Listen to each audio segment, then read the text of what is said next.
에픽테토스의 자유로운 삶과 지혜. 첫 번째 방법, 인식을 바꿔라. 자유롭게 살아가기 위해서는 우리의 의지에 달려 있지 않은 것에 현혹되지 말아야 한다. 세상에는 우리의 의지에 달려 있는 것과 우리의 의지에 달려 있지 않은 것 두 가지가 있다. 판단과 의욕, 욕망과 혐오처럼 무릇 우리의 움직임에 의한 것은 우리의 의지에 달려 있는 것에 속하지만 육체나 재산, 타인으로부터의 평판과 지위 등 우리의 움직임에 의하지 않은 것은 우리 의지에 달려 있는 것이 아니라 우리 의지에 달려 있는 것은 원래 자유롭고 방해받지 않으며 타인에게 간섭받지 않는다. 하지만 우리 의지에 달려 있지 않은 것은 취약하고 예속적이며 방해받고 자신의 것이 아니다. 그것들은 자신의 힘으로 어떻게 할 수 있는 것이 아니다. 의지 밖의 일에 몰두하는 것은 불필요한 경쟁에 휘둘리게 될 뿐만 아니라 결과적으로 괴로움을 자초하는 어리석은 선택이 된다. 욕망하는데도 갖지 못하는 사람은 불우해지고 혐오하는데도 맞닥뜨리는 사람은 불행해진다. 당신이 욕망에 담은 것은 원하는 것을 얻을 수 있으리라는 소망이며 혐오에 담는 것은 꺼리고 피하고자 하는 것을 맞닥뜨리지 않기를 바라는 마음이다. 즉, 당신이 욕망하는 것과 혐오하는 것은 의지 밖의 일로서 얻을 수 없거나 피하지 못한다. 타인의 평가를 두려워하지 말아라. 타인으로부터 받는 평가나 평판은 자기 뜻대로 조절할 수 있는 것이 아니다. 자신에 대한 타인의 시선과 평가에 지나치게 연연하면 정작 자신이 나아가고자 하는 길을 제대로 보지 못한다. 자유롭게 사는 유일한 길은 무엇보다 자신의 의지를 따라 충실하게 사는 것이다. 질병이 육체를 제약할 수는 있어도 의지를 제약할 수는 없다. 우리의 의지가 그렇게 되기를 원하지 않는 한 의지의 움직임을 막지는 못한다. 어떤 일에 맞닥뜨리든 이 말을 그대 자신에게 들려주어라. 어떤 시련이 다른 무언가를 방해할 수는 있어도 당신의 의지를 방해하지는 못한다는 사실을 깨달을 것이다. 두 번째 방법, 감정의 노예에서 벗어나라. 불안이 가져오는 것은 사건 자체가 아닌 그에 대한 자신의 믿음이다. 죽음이라는 사건은 결코 두려운 것이 아니다.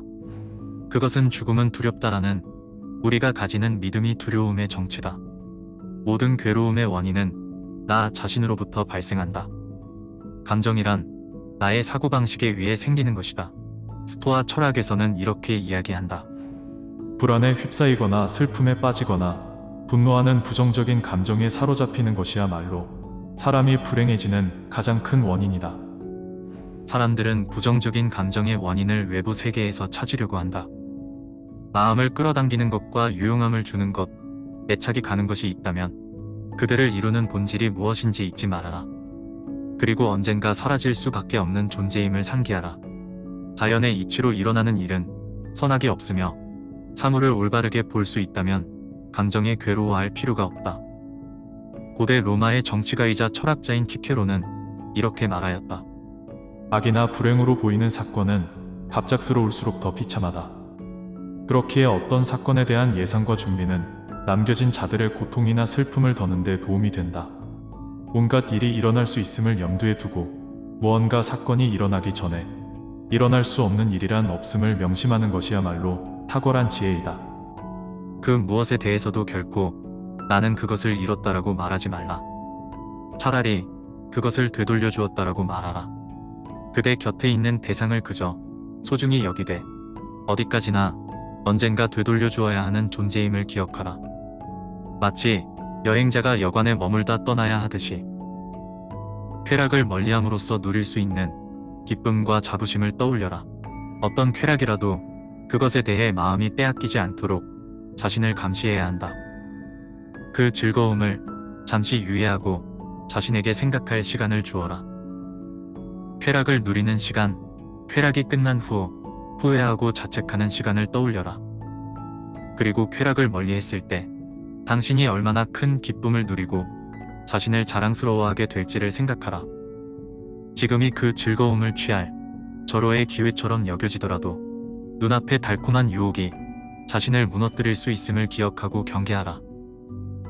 쾌락에 넘어가지 않고 완전히 이겨냈을 때의 자각이야말로 정말 멋진 승리임을 상기하라. 고난을 각오하고 실행한 후에는 불평과 후회를 남기지 말라. 불평과 후회를 하는 순간 지극히 평범한 자, 외부적인 것에 휘둘리며 분개하고 마는 자가 될 뿐이다. 세 번째 방법, 상처받기를 결정하지 마라. 인간은 상처받았다고 생각한 그 순간 비로소 상처받는다. 당신이 원하지 않는 한 다른 사람은 당신에게 상처를 입힐 수 없다. 하지만 당신이 상처받았다라고 생각하는 그 순간 비로소 상처 입을 것이다. 인간의 지나친 인정 욕구는 인간을 노예로 만든다. 누군가의 마음에 들고 싶다고 강하게 바라는 순간 그 사람은 노예와 다름없는 처지에 놓이게 된다. 누군가의 마음에 들려는 생각으로 외부적인 것에 눈을 돌리면 당신이 세운 삶의 계획을 스스로 망가뜨릴 수 있다. 자신이 어떠한 모습으로 비치기를 원한다면 다른 사람이 아닌 자기 자신에게 그렇게 보이도록 노력해야 한다. 남으로부터의 평판에 자신을 잃어버리지 마라. 네 번째 방법, 진정으로 진보적인 성장을 추구하라. 자기 기만은 부정적인 감정의 근원이다. 자기 기만은 자기 입맛에 맞게 해석하고 고정관념이나 편견에 휩싸여 잘못된 인식을 하는 상태이다. 자기 기만에 빠지지 않기 위해서는 진보하는 사람이 되어야 한다. 진보하는 사람은 누구도 탓하지 않는다. 그 누구도 과찬하거나 그 누구도 비난하지 않는다. 그 누구도 책망하지 않으며 누군가가 자신을 지켜세워도 마음속으로 그것을 자조할 뿐만 아니라 자신에 대한 비난에 변명하려 하지 않는다. 진보하는 사람은 신중히 행동하며 모든 욕망을 자신으로부터 멀리 둔다. 어리석고 무지하게 보이는 것을 개의치 않는다. 이것은 은밀히 숨어서 기다리고 있는 적처럼 자기 자신에 대한 경계를 늦추지 않는 것이다. 우리는 인생이라는 무대에 선 연극배우라는 것을 기억해라. 극작가가 원하는 대로 단편이면 짧게, 장편이면 길게 주어진 역을 연기하는 배우이다. 만약 자신의 역량을 넘어서는 큰 역할을 맡으려 욕심을 부린다면 그 역할로 망신을 당할 뿐만 아니라 스스로 잘할 수 있었던 역까지 소홀히 하게 될 것이다. 어떤 것이든 내가 아닌 것을 내세워 잘난 척하지 마라. 내가 소유하고 있는 것을 내세워 의시된다면 그것은 거만을 떨고 있을 뿐임을 자각해야 한다. 자신이 아닌 것을 자랑하고자 하는 착각과 어리석음을 경계하라. 자기 기만에 빠지지 않고 자신의 관점의 편견과 고정관념을 섞지 않으며 욕망을 적절히 억제할 수 있는지 생각하라. 우리의 관심은 오롯이 자신의 마음을 향해야 한다. 역경에 맞서는 힘을 내 안에서 찾는 습관을 들여라. 어떤 상황에 처할지라도 자신을 돌아봐야 한다는 것을 기억하라. 역경에 대처할 수 있는 능력은 당신 안에 있다. 쾌락의 유혹 앞에 놓일 때는 내면에서 자제심을 발견할 수 있다. 큰 고난을 감당해야 하는 상황에 놓인다면 인내심을 발견할 것이다. 부당하고 모욕적인 말을 듣는다면 참을성을 발견할 것이다. 역경에 맞서는 힘을 내면에서 찾는 습관을 들인다면 마음이 빼앗기거나 상대에게 사로잡히는 일은 없을 것이다. 그것이야말로 우리는 유한한 인간임을 깨닫고 원하면 원할수록 불행해지는 욕망의 악순환을 끊고 쾌락과 감정의 노예에서 벗어나며 타인의 인정이 아닌 진정한 자신의 성장에 몰두하며 인생이라는 무대를 지혜롭게 사는 것이다.